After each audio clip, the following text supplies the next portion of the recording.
the Raiders opted to bench Derek Carr for the final 2 games of the season. One very important reason, $40.4 million in injury guarantees that become fully guaranteed on the fourth day after the Super Bowl, third day of the waiver period.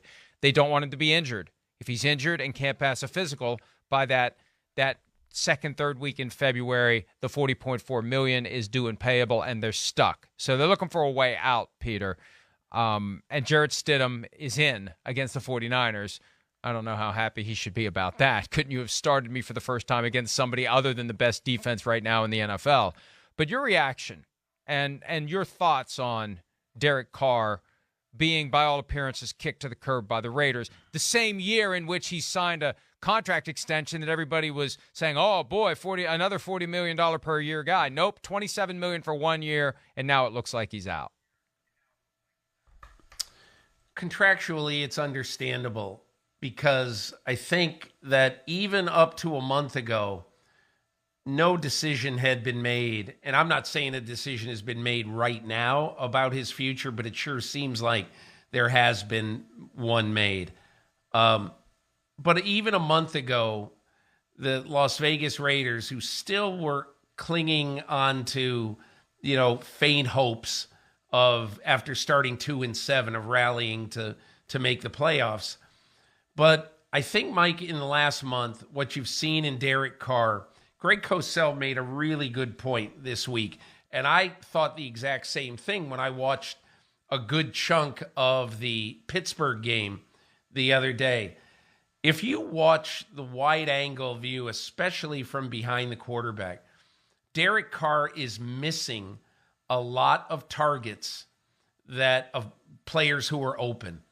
And he's choosing not to throw. Now, whether there's some reason for that, or whether it's just anecdotal, I don't know that.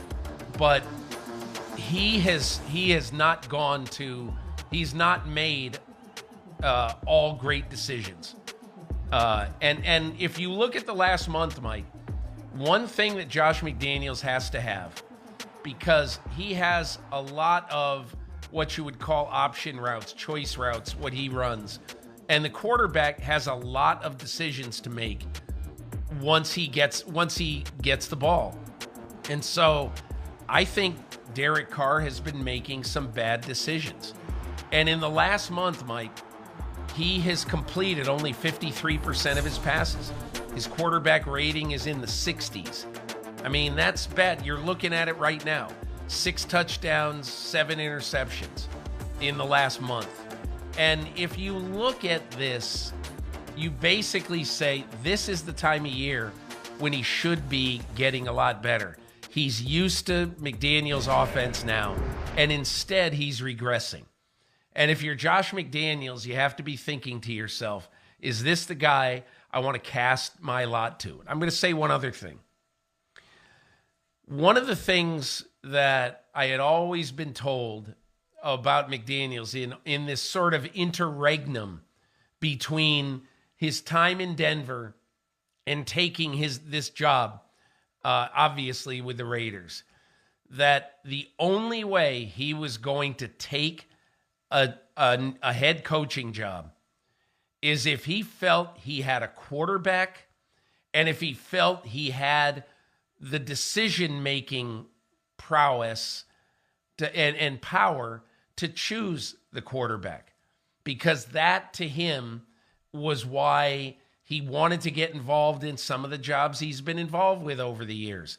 That is one of the reasons why he originally took the Indianapolis job before walking away, in the ugly thing 5 years ago. But I think the one thing, Mike, to keep in mind, there's probably a lot of people wondering, was this Mark Davis ordering the code red? Or was it Josh McDaniels and Dave Ziegler, his general manager?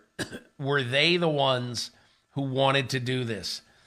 And Mike, I think, honestly, if you're Josh McDaniels and you see the way the contract is written, this contract was written to give Josh McDaniels and Derek Carr a 1-year marriage to see how it worked out. If it works out, we're going to work together the next 10 years.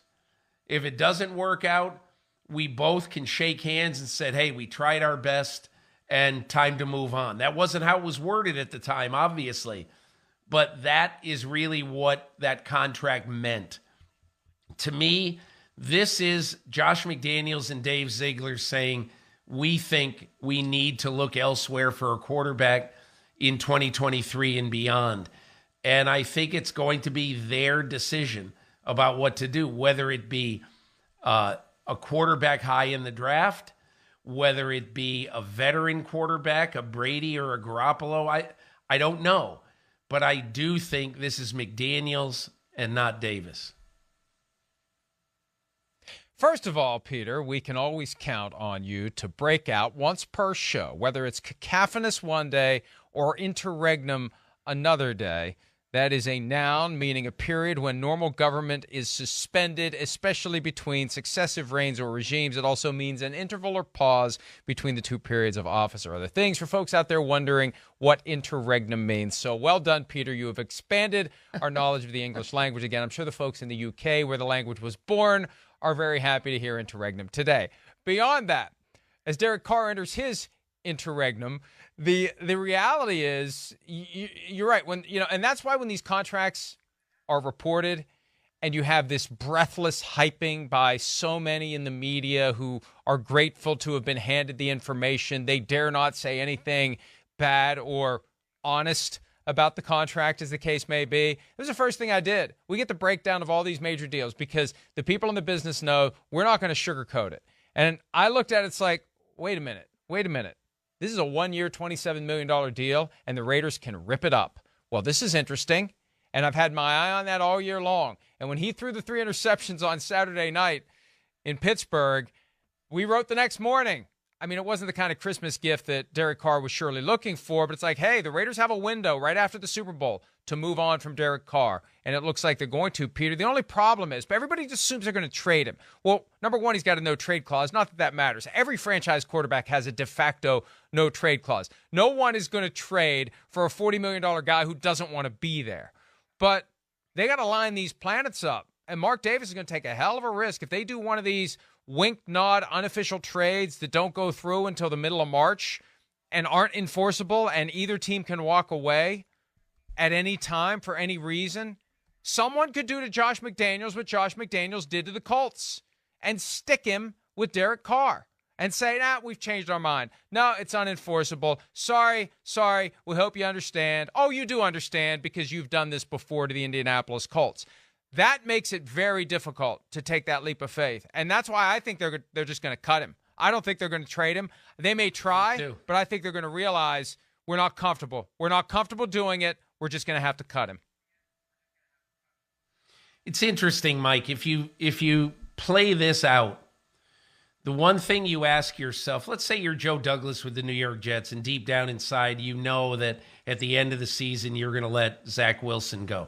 And I have great respect for Jay Glazer, who I think, didn't he report that they were going to let him go after the season? Yes. Someone did. I'm sorry. It all gets it was Jay together.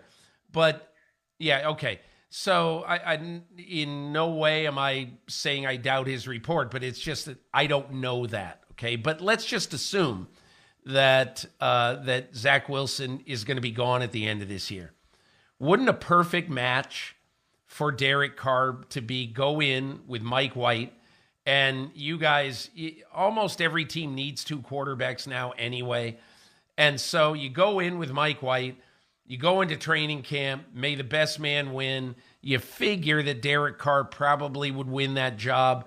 But, Robert Saleh can now make decisions from a position of strength rather than from a position of weakness. Like, oh my God, if I replace Mike White, I got to go with either Wilson or Flacco. That's pathetic. But if you replace Derek Carr for Mike White, that is more of a position of strength at the quarterback position.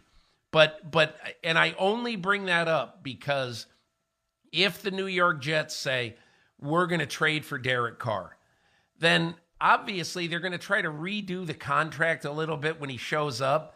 But think about it. If you have a contract, and I'm just looking right now at over the cap. If you have a contract where the player is due 32.9, 41.9, and 41.2 over the next 3 years, okay, just think about that for a second. That is why the contract is fairly untradeable. Is somebody going to guarantee a commitment to Derek Carr essentially for whatever it is, $37 million a year for the next 3 years? I wouldn't.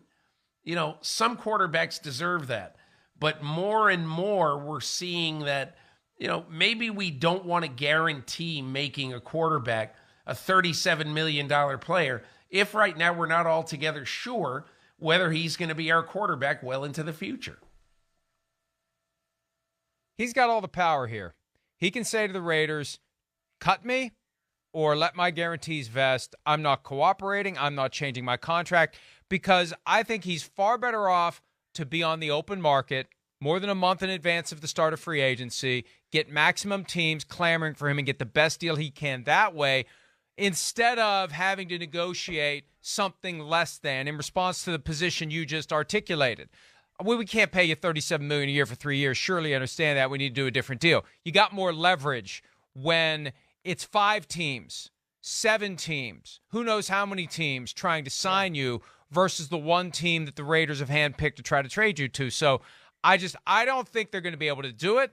They'll think about it. They'll realize they can't. And Mark Davis will ultimately say, I don't want to go to bed every night for the next 6 weeks worried that when I wake up, I'm going to find out that this team we've tentatively traded Derek Carr to has stuck it to us, Josh, the way you stuck it to the Colts. That's what just makes this beautiful in an ugly sort of way, that the last guy that should be taking the leap of faith is the one guy who backed out when someone took a leap of faith on him 5 years ago when he was supposed to be the Indianapolis Colts coach, and Matt Eberflus took the defensive coordinator job under that belief. So we'll see how that plays out.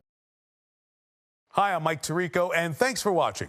Make sure to hit subscribe for the latest news and highlights from NBC Sports.